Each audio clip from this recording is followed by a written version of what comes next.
C'est parti pour le grand débrief. Cette semaine, autour de la table, avec moi, l'excellent journaliste spécialisé Eric Le Bourlou, l'économiste du numérique, Julien Pillot, qui est enseignant-chercheur à l'INSEC, et le visionnaire, Tariq Krim, fondateur du think tank Cybernetica. Bienvenue à tous les trois. Vous êtes en forme là pour la rentrée ? Absolument. Ouais, ça va. Prêt à débattre de tous ces sujets-là qui nous ont bien occupés pendant l'été. On va confronter nos points de vue, notamment sur le record de faillite de start-up françaises. On aura d'ailleurs à ce sujet Claude Calmont du cabinet Calmont Partners qui accompagne ces start-up françaises dans leur levée de fonds. On va aussi revenir sur les annonces Apple autour des premiers iPhones qui ont été conçus pour l'intelligence artificielle. Et puis, on parlera évidemment de l'arrestation de Pavel Durov, le patron président de Telegram. Et donc, on commence, je vous propose, avec ce chiffre record de faillite. 129 startups matures, tricolores, qui ont fait faillite ces 18 derniers mois, selon une étude 2023 de la Banque de France, qui a été complétée avec des données obtenues par La Tribune, et donc qui vont jusqu'à juin 2024. Bonjour Claude Calmont, merci d'être connecté avec nous. Merci. Vous êtes donc le fondateur de Calmont Partners. Vous accompagnez, je l'ai dit, les startups dans leur levée de fonds. Vous êtes vous-même business angel. Est-ce que la situation aujourd'hui vous inquiète pour la suite ? Alors, j'ai plutôt envie de voir le bon côté des choses, mais ça, c'est aussi le côté entrepreneurial. Il y a effectivement ce chiffre qui est assez fort sur les faillites, mais on peut aussi se concentrer sur les sujets un petit peu positifs, à savoir la hausse du chiffre d'affaires au global dans la French Tech, et le renforcement des fonds propres, ce qui veut aussi dire que finalement, les sociétés qui sont parties au tapis étaient peut-être celles qui ont un petit peu trop bénéficié des largesses d'investisseurs au moment où l'argent était assez facile de lever, et celles qui ont pu montrer qu'elles pouvaient traverser à la fois des crises Covid, mais aussi des crises de financement, se sont, elles, renforcées, ont augmenté leur croissance et ont pu aussi bénéficier d'opportunités sur de la croissance externe. Mais après... Cela dit, on parle quand même donc de start-up matures, hein, on ne parle pas de toute jeune pousse. Je ne sais pas, on peut citer par exemple le service de scooter électrique CityScoot, on peut parler aussi de la biotech BioSerenity, il y avait EasyWork qui était aussi vraiment en pleine croissance puisqu'il révolutionnait les métiers de l'intérim. Ce qu'on a un petit peu oublié de dire, c'est que plus vous levez, plus la pression sur la croissance de la société augmente. Il y a eu, je pense, énormément de levées qui étaient au-delà des besoins de croissance naturelle d'une société. Recruter des dizaines, des centaines, des milliers de personnes dans un temps record, c'est extrêmement dangereux en termes de culture d'entreprise, de prendre le temps de recruter les bonnes personnes, des dépenses somptuaires d'un point de vue marketing, publicité, etc., des bureaux gigantesques, souvent beaucoup trop gros, beaucoup trop chers. Et c'est un petit peu le problème quand le chiffre d'affaires ne suit pas et que une société n'est pas rentable. Le jour où le financement ralentit, voire s'arrête, en fait, c'est pas viable. Et on a soutenu des business models qui n'avaient pas vraiment d'horizon de rentabilité suffisamment court pour pouvoir passer ce genre d'obstacle. Et donc, vous pensez que là, d'ici la fin de l'année, qu'est-ce qui va se passer ? De ce qu'on dit, je n'ai pas de boule de cristal, mais on dit que le pic est peut-être un petit peu passé. On commence à entrevoir une baisse au niveau des taux, ce qui va aussi peut-être permettre de réouvrir un petit peu le robinet du cash pour certaines startups. Mais une chose est sûre, c'est que les critères d'investissement des investisseurs ont changé. On veut voir beaucoup plus de solidité, un produit qui a trouvé son marché, un point de rentabilité à venir dans un horizon beaucoup plus court qu'avant. Et ça va encourager les projets les plus solides. Bon, donc pas de nouveau record de faillite d'ici la fin de l'année, selon vous. On suivra ça. Julien, une réaction ? Une réaction, oui, parce que j'ai entendu des propos qui sont vraiment pleins de bon sens. Pour moi, il faut regarder ce qui explique finalement les défaillances de ces startups. Et il y a deux niveaux d'analyse. Il y a un niveau macro et un niveau micro. Sur le niveau macro, on est face à des startups qui ont privilégié largement la croissance à la rentabilité, avec des business models qui n'étaient pas éprouvés, en fait, qui n'étaient pas suffisamment bien calibrés et suffisamment tôt pour pouvoir réussir à obtenir une rentabilité, ne serait-ce que sur un horizon stratégique à peu près acceptable pour des investisseurs. Et lorsque l'argent commence à devenir plus cher, parce que les taux d'intérêt augmentent, eh bien ce cash qui est extrêmement nécessaire pour conserver la start-up en état de fonctionnement, il commence à manquer. Et ça commence à poser des problèmes. Et sur le niveau micro, il faut regarder aussi quel est finalement le profil des personnes à l'origine de ces startups. Et souvent, on retrouve quand même des profils qui sont assez similaires, des personnes assez jeunes, assez inexpérimentées, qui sortent tout juste des écoles de commerce, qui n'ont pas su gérer l'argent qui tombait un petit peu du ciel à travers les levées de fonds, qui ont fait des dépenses inconsidérées, on l'a entendu, en marketing, des dépenses inconsidérées en show-off, des dépenses inconsidérées aussi en recrutement, au-delà des besoins. Et in fine, ça crée une surchauffe. Là, vous êtes sévère quand même, Julien, parce qu'il y a quand même une question d'investissement dans le monde aujourd'hui, autour des startups et de la tech. C'est pas que la France qui est touchée. Oui, mais la France qui est... là, je reprends ma casquette d'entrepreneur, parce que d'une certaine manière, quand on faisait NetVibes, on a à la fois lancé l'idée de monter des startups internationales, mais avec un playbook qui est différent. Je crois que le problème aujourd'hui, c'est que la plupart des startups que l'on voit ou que l'on appelle startups en France sont en fait des PME technologiques. Et donc, on a plusieurs problèmes. Le premier, c'est effectivement, ce qui a de la valeur aujourd'hui, c'est la tech, les briques technologiques. Quand on fait une start-up, plutôt qu'une PME, c'est qu'on va grandir très vite pour soit vendre, soit s'introduire en bourse. Pour se vendre, aujourd'hui, les boîtes n'achètent. Toutes les boîtes qu'on a vues dans la cybersécurité, dans le cloud, qui ont été achetées par les Google, Apple et Co., sont des boîtes de technologie. Et donc, tout ce que j'appelle l'Internet des écoles de commerce est en fait un système de PME surboosté à l'argent public. Et là, on va avoir plusieurs problèmes. Le premier, c'est que moi, je ne crois pas qu'on est au pic. Là, maintenant, ce qu'on est en train de voir, c'est que des dites licornes sont en fait ce qu'on appelle des zombicorns, c'est-à-dire des boîtes qui n'ont plus d'expectatives en termes de sortie, puisque la bourse est bouchée. Personne ne peut sortir aujourd'hui sur des marchés. Aucune des grandes boîtes américaines ne peut acheter. Alors, le problème qu'on a, c'est que depuis que Lina Khan est présente à la FTC aux États-Unis, plus personne n'achète. On fait semblant d'acheter, on achète les employés et on rembourse les investisseurs, mais on ne peut plus faire de grosses sorties. Et puis surtout, et là c'est un vrai sujet, c'est que quand on voit la débauche d'argent public qui a été investi que dans un type de société, c'est finalement des... Quand j'étais à San Francisco dans les années 90, au début de l'Internet, il y avait deux types de boîtes. Il y avait les startups, qui étaient des boîtes de technologie, puis il y avait les dot-com, qui étaient en fait des sites de e-commerce ou des boîtes de la vie courante qui utilisent la technologie. En France, on a 90% des boîtes qui sont en fait liées à ça, donc à des besoins que l'État a créés, par exemple en libéralisant tel ou tel marché, ou parce que les services publics ne fonctionnent pas forcément comme ils devraient, donc on a des outils qui permettent de favoriser la vaccination, par exemple, alors que c'est un service régalien, une mission de l'État. Et donc là, on a cette question qui se pose, c'est que les grands fonds américains qui faisaient les très gros tours sont tous partis. Les Saoudiens, les Émiratis qui veulent tous investir, entre investir dans la licorne française ou participer au prochain tour d'OpenAI, je pense qu'il n'y a pas photo. Et une question qui va se poser, c'est comment on fait. Les grandes boîtes du CAC 40 n'achètent pas vraiment les startups, ne veulent pas les acheter au prix, ne savent pas les acheter au prix, n'ont peut-être pas les moyens d'ailleurs de les acheter au prix. Et donc on est dans une situation un peu inextricable. Et de toute façon, il faut le rappeler, une start-up, c'est quelque chose de très, très fragile. Si 1% ou 3% des start-up réussissent, c'est une bonne chose. Donc c'est normal, quand on a dit qu'on fait la Startup Nation, ça veut dire qu'on devient à un moment donné aussi la Faillite Nation, parce que la moitié, voire les 2/3 de ces boîtes vont faire faillite. Bon, dis donc, alors ça va pas remonter le moral à Claude Calmont qui accompagne les startups, mais qui a eu la gentillesse d'être avec nous connecté aujourd'hui, fondateur, je rappelle, du cabinet Calmont Partners.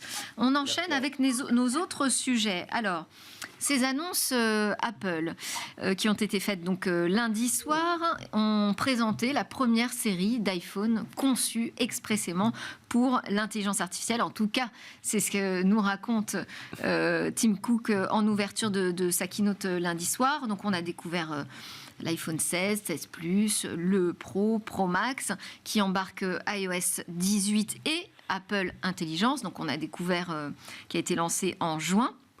qui est, on pourrait résumer comme le savoir-faire d'Apple en matière d'IA. Ce sont évidemment des objets toujours aussi magnifiques.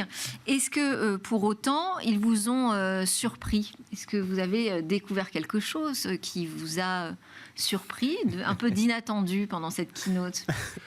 On en parlait un petit peu avant. De mon côté, pas vraiment. Moi, je l'ai regardé en vitesse très pratique, d'ailleurs, sur YouTube, et la vitesse x2. Donc, comme ça, vous pouvez regarder la conférence plus vite, parce que c'est un petit peu... cela dit, elle n'était pas très longue. C'était pas très long, mais c'était déjà trop long, parce qu'on a tous connu une époque, je crois, où les conférences Apple, c'était une vraie conférence, avec notamment Steve Jobs, mais aussi après, derrière Tim Cook, qui intervenait. Maintenant, c'est un film publicitaire qui dure un peu trop longtemps. Mais effectivement, ils ont fait des annonces qui sont liées beaucoup à Apple Intelligence, parce que finalement, les smartphones en question, les nouveaux smartphones, sont assez peu différents de ce qu'on a vu l'année dernière. En gros, vous prenez un iPhone 15 et un iPhone 16, il y a très très peu de différence. Alors, ils ont ajouté le bouton qu'ils avaient... Il y a le retour du bouton physique quand même. Alors oui, c'est vrai qu'on pensait que ça allait disparaître chez Apple un jour, le bouton physique. Maintenant, il y en a de plus en plus. Il y en a un nouveau. Alors, il est physique et un petit peu intelligent, puisque c'est un bouton pour prendre des photos qui rappelle un bouton d'obturateur d'un appareil photo. Voilà, l'innovation après, c'est plutôt dans le savoir-faire d'Apple. Moi, je l'ai pas essayé. Et, apparemment, en fonction de la manière dont on appuie sur ce bouton, on peut déclencher des menus. Exactement, ou le faire glisser pour effectuer zoomer, un zoom. Ouais. Voilà, est-ce que c'est vraiment plus pratique que d'utiliser son écran? On ne sait pas, mais en tout cas, c'est une manière de dire voilà, on ajoute un nouveau bouton et ça permet de faire une fonction supplémentaire. On peut personnaliser aussi des actions. Oui, ça c'est sur le bouton action, mais qui avait déjà été lancé l'année dernière. C'est vrai. Et qui cette fois, donc ils font la descente en gamme, c'est classique chez Apple, qui était uniquement sur l'iPhone 16 Pro, maintenant passe sur l'iPhone, qui était sur l'iPhone 15 Pro, pardon, et maintenant passe sur l'iPhone 16 classique, le moins cher, on va dire. Mais ça veut dire qu'on se rapproche quand même de l'univers de l'ordinateur finalement, où on peut de plus en plus personnaliser son expérience aussi à travers le matériel. Ouais.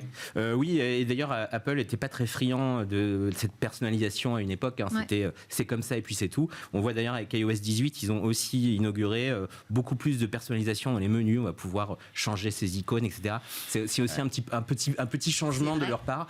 Alors qu'avant c'était très monolithique. À une certaine époque, on pouvait rien changer dans un iPhone. Et maintenant c'est le cas. C'est de plus en plus ouvert aussi, il faut bien dire. Alors bon, si on sort du matériel, on va parler quand même d'intelligence artificielle et des fonctionnalités d'IA. Là encore, est-ce que ce que vous avez vu lors de la keynote vous a étonné? Vous vous êtes dit, là, on a vraiment un cas d'usage qui est super intéressant, super excitant et dont j'ai envie de m'en parler tout de suite. Non, mais le problème, c'est qu'en fait, on nous a invite à un événement hardware, donc pour une nouvelle série de produits. D'ailleurs, le seul produit qui m'intéressait, qui était la suite des AirPods Pro, n'est toujours pas disponible, donc c'était un premier sujet. Pour en fait nous parler d'un lancement logiciel, d'un logiciel qui n'est toujours pas disponible. Et en fait, quand on voit cette keynote, on se dit qu'il y a trois choses intéressantes. La première, c'est que Steve Jobs nous manque. C'est évident qu'aujourd'hui, c'est devenu des publicités étendues, avec Amazing, tous les trois mots, donc ça devient quand même une grosse blague. La deuxième, c'est qu'Apple n'a plus aucune idée. C'est fondamentalement rien dans l'iPhone 16 qu'il n'y avait pas dans l'iPhone 15. Moi, j'ai aucune raison de faire de mise à jour. Et la troisième chose, c'est que on voit qu'Apple et Google sont deux entreprises qui sont très inquiètes en fait de l'arrivée de l'IA pour des raisons très différentes. Google, je pense que c'est parce que l'IA est donc ce qu'on appelle en bon français le innovator dilemma, le dilemme de l'innovateur, c'est-à-dire que si on avance dans le futur, on est en train de tuer le business qui nous crée. Et le vrai sujet, c'est que pour Google, c'est le search, et pour l'iPhone, c'est les apps. C'est-à-dire que demain, si Siri, qui n'est toujours pas disponible, qui est toujours aussi mauvais, alors ça fait 2 ans qu'on nous promet une meilleure version. Alors justement, quand même, Siri était un peu très présent, est vraiment au cœur, je dirais, des annonces sur les fonctionnalités IA, là où on n'entendait pas tellement parler sur les keynotes précédentes. J'ai trouvé qu'il était à nouveau remis sur le devant de la scène. Ouais. Et moi, j'ai trouvé quand même intéressant la partie appel à action, en fait, que Siri va pouvoir effectuer des actions à partir de nos demandes, de nos prompts, finalement. La fonction est pour 2025, donc déjà, moi, j'ai connu Apple, on sort le produit, il est là. Vous pouvez l'acheter la semaine prochaine. Ouais. C'est la première fois qu'Apple nous sort un produit. Vous allez le voir dans Et surtout, les démos en bêta, donc pour les développeurs, sont assez déceptives. Mais je vais revenir sur le point, c'est que pour moi, le problème de l'IA pour Google, c'est que ça tue... Pour Google. Pardon, pour Apple, Oui. c'est pour Google, c'est le search, mais pour Apple, c'est les apps. C'est-à-dire que demain, si on demande à un assistant, que ce soit ChatGPT, Siri ou un autre, de faire un ensemble d'actions et de nous fournir des réponses, plutôt que d'utiliser une app, c'est un cauchemar pour Apple, qui quand même désormais gagne énormément d'argent avec l'App Store, à basculer dans les services. Ce qui est fascinant avec Apple, c'est qu'aujourd'hui qu'ils vendent un produit nouveau ou un produit d'occasion, ils gagnent autant, parce que dès qu'on achète un iPhone d'occasion, il faut acheter les AirPods, il faut acheter le iCloud et compagnie. Donc ils ont trouvé un système qui marche plutôt pas mal. Mais ils sont bloqués. Aussi intéressant, bon, moi je suis la seule qui a trouvé des trucs intéressants, j'ai l'impression, mais bon, peu importe, j'y vais. Le Private Cloud Compute. Alors, c'est-à-dire qu'en fait, tout ce qui se passe, alors quand on aura des requêtes qui justement dépasseront le cadre de ce que peut offrir Siri, on ira interroger ChatGPT, mais on fera ça en fait dans un cloud sécurisé. Et moi, ce qui m'a frappé, c'est cette phrase sur des experts indépendants vérifieront la qualité de la confidentialité de ce cloud. C'est la première fois que j'entends ça du côté d'Apple. Il y a quand même un changement de discours. On nous cite ChatGPT, on nous cite Google, on nous parle de ce cloud qui va être surveillé par des experts indépendants. Effectivement, les annonces sont sur 2025. Pour l'instant, tout ça, ça fonctionnera en anglais, mais pas encore dans d'autres langues. Bon, on sent quand même que là, il y a un mouvement qui est opéré par Apple qui est très important. Oui, mais c'est une nécessité, Julien. en fait. C'est une nécessité parce que d'un côté, sur le plan purement technologique, ils ont du retard, notamment en IA.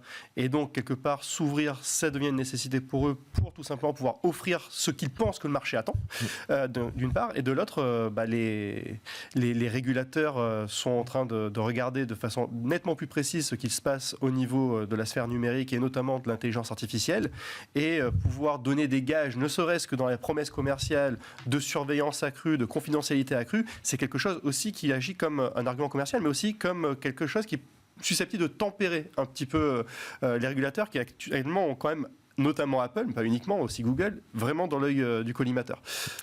En fait, j'ajouterais aussi cette histoire de private cloud, je ne sais plus comment il l'appelle. C'est qu'en fait, il y a trois types d'IA sur les produits Apple, ou qui vont arriver, parce qu'effectivement, elles ne sont pas encore là. Et on ne sait pas justement quand ça va arriver en France, parce que pour l'instant, c'est qu'en anglais, aux États-Unis, en France. On ne sait pas. Pas avant 2025. Pas avant 2025, on a juste cette information. 2025, mais bref, en tout cas, il y a trois niveaux. Hein. Il y a le niveau, ça se passe en local, c'est fait avec le NPU de la puce, puce A18, là, qui est le plus puissant NPU des devices Apple en ce moment, enfin en tout cas des iPhones. Il y a aussi une partie, et c'est celle-là qui correspond au private cloud d'Apple, c'est utiliser ses propres modèles, et ça va dans ses data centers et c'est privé. Et il y a une troisième étape qui est ChatGPT, parce que visiblement ils n'ont pas toutes les compétences en interne pour pouvoir proposer tout ce qu'ils devraient en matière d'IA. Donc là on fait appel à ChatGPT, et là c'est pas tout à fait les mêmes règles. Je pensais que ça se passait aussi sur le cloud d'Apple. Là ça se passe chez OpenAI, et donc il y aura une anonymisation de l'adresse IP de l'utilisateur, ça ils l'ont dit. En revanche, si on se log avec son compte ChatGPT sur son Mac ou son iPhone, là on sera livré au terme de privacy de OpenAI. Okay. Et si je peux permettre juste un point là-dessus, c'est que... Parce que Tariq, quand même, vous disiez, on regrette Steve Jobs, mais on sort de ce modèle qui était quand même fermé d'Apple, et dans lequel on était un peu claustro, non ? Enfin, on avait envie justement qu'Apple s'ouvre. On est toujours dans le même modèle, puisque d'une certaine manière, on l'a vu avec l'antitrust Google, le fameux procès. Combien Google payait la relation qu'il y avait entre Apple et Google, où on ne sait pas faire, où on ne veut pas faire, donc on outsource, ça nous coûte moins cher, on paye beaucoup d'argent. Enfin, c'est plutôt Google qui paye beaucoup d'argent à Apple. Mais il y a deux informations qui sont passées un peu inaperçues cet été. La première, c'est qu'il est très possible que Apple participe au tour d'OpenAI.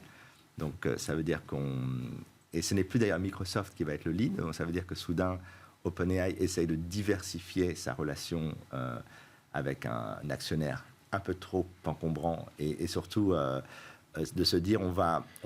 Qui lui a sauvé la mise quand même, bien sûr. Sam Altman. Mais le problème d'OpenAI, c'est qu'aujourd'hui, ils ne peuvent pas être perçus comme une filiale de Microsoft. Et donc c'est pour ça que je dis, évidemment, ça a été un coup de génie de la part de Satya Nadella d'investir et de faire exploser la valorisation. Maintenant, les produits, et je vais revenir là-dessus, c'est que la différence, tout le monde se rappelle quand Maps était nul, il a viré toute l'équipe, il l'a fait d'ailleurs à plein de reprises pour plein de choses. La réalité, c'est que je ne pense pas que Apple n'a pas les compétences. C'est marrant parce que dans l'équipe des gens qui devaient construire Mistral, il y a un des Français qui est finalement parti chez Apple, dont on dit qu'il est vraiment brillantissime. Ils ont les technologies, mais qu'est-ce qu'on peut faire avec de l'IA générative au-delà de tout ce qui a été montré, c'est-à-dire finalement des éditions de texte assez simples, des synthèses. Et donc il y a aussi un vrai sujet derrière, c'est que Apple en général n'invente pas les technologies, il les formalise et il les market mieux. Et ce que l'on voit aujourd'hui, c'est que l'IA générative, ça pose une vraie question pour le reste de l'industrie. Son utilité. Voilà, son utilité au-delà des 150-200 millions de personnes qui l'utilisent aujourd'hui dans le monde. Ouais.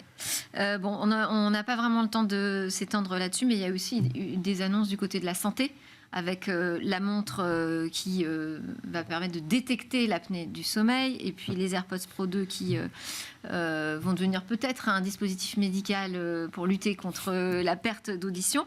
Bon, il n'y a pas eu de One More Things, donc on va passer à notre prochain sujet, l'affaire Pavel Durov. Donc le patron de la messagerie Telegram aux 950 millions d'utilisateurs a été arrêté le 24 août sur le sol français. La justice lui reproche 12 infractions, dont la complicité de diffusion en bande organisée d'images de mineurs présentant un caractère pédopornographique, de trafic de stupéfiants, d'escroquerie en bande organisée, d'association de malfaiteurs en vue de la commission de crimes ou de délits, et puis le refus de communiquer sur demande des autorités habilitées les informations nécessaires à la réalisation des interceptions autorisées par la loi. Alors, quelle a été votre réaction au moment de l'arrestation et votre analyse aujourd'hui, Julien ? Alors, première réaction, c'est enfin la réaffirmation de l'autorité de l'État de droit. Ça, c'est quelque chose dont je pense on doit, en tout cas si on est défenseur de l'état de droit, dont on doit se réjouir. Après, il y a quand même deux choses qui méritent d'être questionnées à mon sens. La première, c'est l'arrestation de Sergei Durov, intuitu personnel. Et parce que finalement, est-il responsable ou est-ce son entreprise qui doit être tenue comme responsable et donc quelque part poursuivie par les autorités étatiques. Puis la deuxième chose... Ce qui fait dire à Durov que son arrestation est absurde. Absolument. Et on peut donner un peu de crédit à cette réflexion. Et la deuxième chose qui peut nous interpeller, en tout cas qui doit nous questionner, c'est finalement, est-ce que la fin justifie les moyens ? C'est-à-dire qu'on est face à des messageries qui sont, dans leur promesse commerciale, tenues à la confidentialité des données. Et finalement, est-ce qu'en attaquant finalement cette promesse commerciale, on n'est pas en train finalement de s'aborder un business qui est florissant et qui a son utilité par ailleurs, parce que à côté de effectivement tous les trafics qui peuvent s'organiser sur ces plateformes-là, mais qu'on arrive quand même à démanteler malgré tout, il y a aussi des whistleblowers par exemple qui utilisent ces canaux-là pour pouvoir communiquer et faire remonter des informations qui sont extrêmement cruciales pour justement la bonne tenue à la fois du débat public, mais aussi des affaires. Une réaction, Eric, au moment où vous avez appris l'arrestation, qu'est-ce que vous êtes dit ? Moi, ça m'a un peu surpris pour les mêmes raisons. Alors, j'ai pas vos compétences juridiques, mais en vrai, c'est vrai que c'est bizarre de s'attaquer au patron quand il s'agit de problèmes qu'on a sur une plateforme. Après, moi, je connais pas très bien cette affaire, mais en vrai, il faut voir aussi ce que c'est que Telegram. Telegram n'est pas qu'une messagerie, c'est pas vraiment l'équivalent de Signal ou de WhatsApp. C'est plutôt un réseau social en vrai. C'est beaucoup utilisé comme ça, et c'est vrai qu'il n'est absolument pas modéré. En quelques secondes, on peut se retrouver dans des discussions néo-nazis très simplement, et ça c'est assez surprenant que ce soit un espace comme ça qui soit absolument pas régulé.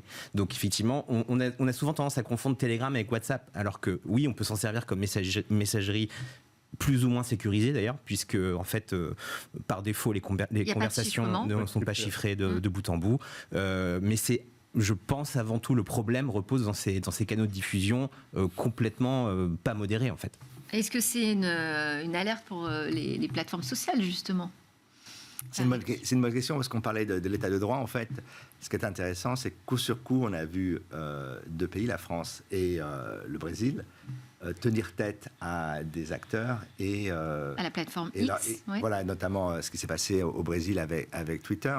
Alors après, une chose qui est sûre, c'est qu'on ne sait pas grand-chose de cette histoire, mais on est certain que c'est un billard à plusieurs bandes. Il y a effectivement la question des services de renseignement de différents pays qui sont intéressés par ce qui se passe sur Telegram et qui veulent s'assurer que ce qui se passe sur Telegram leur soit facilement accessible. Il y a la question aussi de sa nationalité à la fois française et émirati, puisque les Émirats ont aussi investi dans sa société. Et puis il y a une véritable, pour moi, ce que montre Telegram, c'est ce que je dis régulièrement, c'est qu'on est dans un monde qui est géopolitiquement fragmenté, avec une zone d'influence américaine. Les boîtes américaines sont intouchables, déjà parce qu'elles ont mis des anciens, des renseignements dans leur board, des gens très importants, donc qui les empêchent d'être attaqués, en tout cas d'un point de vue diplomatique. Ça leur confère une forme d'immunité. On a TikTok, c'est pareil avec la Chine, qui dit, nous, c'est notre zone d'influence. Et Telegram, en fait, essaie d'être dans un entre-deux, de dire à la fois, on va permettre aux Russes de coordonner leurs attaques en Ukraine, mais aussi coordonner les renseignements en Europe, et en même temps aider les Ukrainiens à communiquer. Donc évidemment, on ne peut pas être dans l'entre-deux, et puis surtout quand on est une boîte avec 40 personnes, avec un chiffre d'affaires assez ridicule et finalement très peu de contacts, on est une proie facile. On a vu avec TikTok, il n'y a que l'Inde qui l'a interdit, mais aux États-Unis, on n'en parle plus. En Europe, on n'en parle plus. Donc, on sent qu'il y a des forces très importantes. Et Telegram était un peu le petit canard facile. Donc, après, la question, c'est pourquoi est-il venu en France ? Est-ce que Macron était au courant ou pas ? Il y a plein de questions posées. Moi, personnellement, en tout cas, je n'ai aucune réponse là-dessus. Avoir été informé et avoir eu un pseudo-rendez-vous. Oui, mais il y a plusieurs options. Il y a beaucoup de théories qui circulent. Ce qui est certain, c'est que la partie juridique n'est pas la seule, mais par contre, on ne sait finalement pas grand-chose. Bon, mais facile et pas si facile que ça, en fait. On a juste une minute pour essayer de dire, est-ce que ça pourrait arriver à justement une plateforme comme X ? Est-ce que demain, on peut imaginer que si les réseaux sociaux ne respectent pas le règlement européen, eh bien... ce serait plus facile pour X que pour Telegram, en fait. Parce que X, du fait de son nombre d'utilisateurs, tombe sous le coup du DSA, du Digital Services Act. Ce qui n'est pas le cas de Telegram. C'est pour ça que ce n'était pas si simple pour Telegram, parce que Telegram, avec seulement, entre guillemets, en Europe, 41 millions d'utilisateurs, et sous le seuil fatigue des 45 millions d'utilisateurs. Ça passerait d'abord par une amende. X, parce que c'est ce que prévoit le DSA. Le DSA prévoit effectivement des amendes, des sanctions et des mesures comportementales. Et en cas de récidive grave et avérée, là, effectivement, on peut aller jusqu'à l'interdiction de pouvoir opérer en Europe. Ouais. Interdiction temporaire ou définitive. Mais effectivement, X n'est pas au-dessus des lois et probablement devra rendre des comptes. Mais on ne parle pas d'arrestation. On ne peut pas imaginer demain qu'on ait d'autres responsables de réseaux sociaux. Non, mais ce qui est intéressant dans le cas du Brésil, c'est que Musk a voulu jouer les gros bras. Le juge a dit « je ferme ». Et maintenant, il a fait tout ce qu'on lui a demandé. Donc, d'une certaine manière, ça montre aussi que ce sont des entreprises qui n'ont qu'un pouvoir très limité, même si elles ont surestimé ou fait surestimer par les médias leur pouvoir. Alors, dans un problème comme l'Europe étant très bureaucratique, ça peut prendre beaucoup de temps. Merci beaucoup. C'était Tariq Rim, fondateur de Cybernetica. Et à côté de lui, Julien Pillou, enseignant-chercheur en économie à l'INSEC. Et mon confrère, Éric Le Bourlou. Merci beaucoup. Merci à vous de nous suivre sur la chaîne Bismart for Change. Vous pouvez aussi nous voir sur les réseaux sociaux en replay. Et puis nous suivre en podcast. À très bientôt pour de nouvelles discussions sur la tech.